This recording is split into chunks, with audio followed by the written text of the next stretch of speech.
Саламатсыңар балдар, кутмандуу күнүңөр менен адабий окуу сабагын өтөбүз. Сабакка даярсыңарбы? Анда баштайбыз.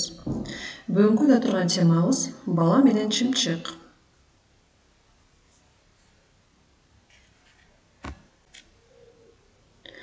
Бүгүнкү сабагыбыздын максаты жомокту окуп түшүнүп аласыңар, сөз байлыгыңарды өнүктүрөсүңөр, жаратылышты коргоого тарбияланасыңар. Маанайыңар кандай балдар? Каникулда жакшы эс алдыңарбы? Экинчи чейректин сабактарына активдүү катышасыңарбы деген ойдомун. Бардыгыңарга ийгилик. Анда балдар, биринчи чейректе өткөргөн темаларга токтоло кетсек. Суроолорго жооп беребиз. Бермет чоң атасынын теспесин кантип ортоп алды? Мышык менен чычкан кантип дос боло алат балдар? Апененин кандай жоруктарын билесиңер? Суроолорго жооп беребиз. Бүгүнкү турган темабыз бала менен чымчык.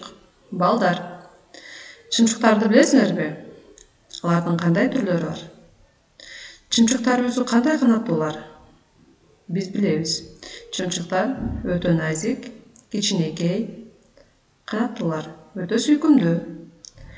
Силер чымчыктарга кандай кам көрөсүңөр? Же болбосо чымчыктарга карата кандай терс мамиледе болдуңар эле? Кана балдар, оюңузду айтып, ой бөлүшөбүз. Азаматсыңар балдар. Силер чымчыктарга аяр мамиле кыласыңарбы деген ойдомун. Анда бала менен чымчык чыгармасына токтолобуз. Китебибиздин 51 бетин ачабыз. Мени менен бирге окууга аракет кылабыз. Бала менен чымчык. Мен бул чымчыкты жакшы билем. Мойну сарала, кооз чымчык. Оозуна сөөлжан иштеп, жан алып калбай чыйпылдап, мени ээрчип алган. Канаттары дирилдеп, так төбөмдө учуп жүргөн. Колумду сунсам карматпай койгон. Эми жаздыгымдын бир бурчунда отуруптур. Кооз мойну шылкыйып калыптыр. Кичинекей тумшугунан шуу эткен үшкүрүк чыкты. Эмне үчүн балдарымды өлтүрдүң? Деди. Алар балдар эмес, балапандар. Балапандар менин балдарым.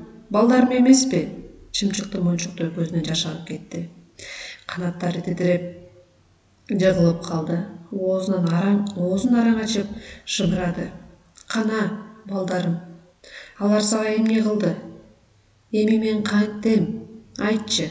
Сереженька. Чымчыкка боорум ачып, ичкирип ыйлап ийдим. Сереженька. Көзүмдү ачсам маңдайымда апам отуруптур. Түш көрдүңбү? Эмнеге ыйладың? Деп сураган жок. Сураса да, эмне үчүн ыйлаганымды айтпайт элем. Каралдым, деп күбүрөп, көкүлүмдөн өөп койду. Апамдын көзү татынакай кооз чымчыкка окшоштурдум.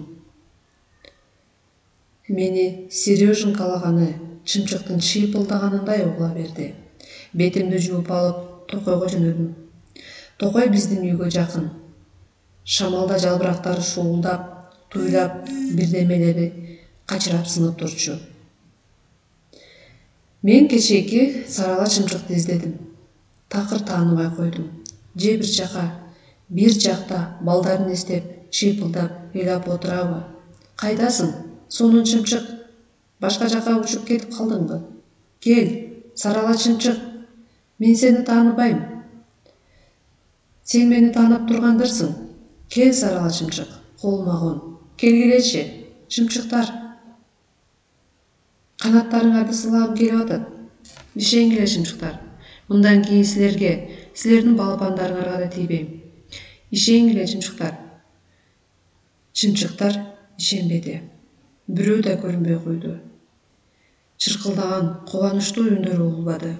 Токой арасы көңүлсүз да, коркунучтуу да. Сереженьканын эси чыкты. Отура калып ыйлап ийди. Анын ыйлаганы чымчыкка окшош болчу. Мына балдар, биз чыгарманы окуп бүттүк. Анда балдар өз алдынча дагы бир жолу окуп чыгабыз дагы түшүнбөгөн сөздөрүбүзгө токтолобуз. Кандай түшүнбөгөн сөздөр таптыңар? Эчкирип. Эчкирип деген сөздү табабыз. Бул жерде сүйлөмдү толук окуп чыгабыз. Чымчыкка бооруму ачып, эчкирип ыйлап ийдим дейт. Ошондой эле бооруму ачып деген сөз бар экен ушул сүйлөмдө. Бул болсо эчкирип катуу ыйладым. Катуу ыйлаганды эчкирип деп айтып коет экен. Ошондой эле бооруму ачып дейт. Боорум ооруп деген мааниде айтылат. Бул жерде чымчыкка бооруму ачып, эчкирип ыйлап ийдим дейт. Чымчыкка боорум ооруп, катуу ыйладым деген мааниде айтылат. Анда балдар чымчыкка класстер түзүп көрөбүз. Балдар чымчык кандай? Кичинекей, жагымдуу, жем жейт, өңү кандай? Ошолордун баардыгына токтолуп, класстерди баракат түзөбүз. Чыгармачылык менен иштейбиз балдар. Анда ушул чыгарма боюнча суроолорго жооп беребиз. Чымчык эмне үчүн Сережанканы ээрчип алды деп ойлойсуңар? Биринчи суроо. Экинчи суроо. Сережа эмне үчүн эчкирип ыйлады? Үчүнчү суроо. Чымчыктардын уяларын бузуп, жумурткаларын сындырганы туурабы? Балдардын кылгандары негизи туурабы? Эгер туура эмес болсо, анда чымчыктарга, негизи эле канаттууларга кандай мамиле кылышыбыз керек? Ушул боюнча суроолорго жооп беребиз. Үйгө тапшырма. Чыгарманы окуп түшүнүк айтабыз. Балага класстер түзөбүз. Көңүл бурганыңарга чоң рахмат балдар. Кийинки